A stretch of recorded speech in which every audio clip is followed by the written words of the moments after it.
So hello guys, আজ আমরা চলে গেছিলাম নৈহাটি বড় মার কাছে। সত্যি বলতে অনেক দিন ধরে ইচ্ছে ছিল যে নৈহাটি বড় মার কাছে একটু পুজো দিতে যাব। অনেক দিন ধরেই ভাবছিলাম যে যাব। সো ফাইনালি আজ আমরা সকলে মিলে চলে গেছি নৈহাটি বড় মার কাছে। সেখানে গিয়ে দেখি প্রচুর বড় একটা লাইন পড়েছিল।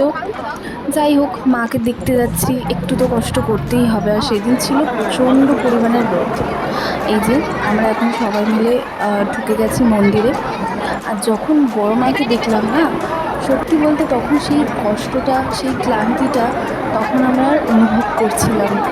সত্যি মনে একটা শান্তি হচ্ছিল বড় মাকে দেখার পর, কেন জানি না। তারপর আমরা পুজো আশ্রা দিয়ে গঙ্গার ঘাটে গেলাম।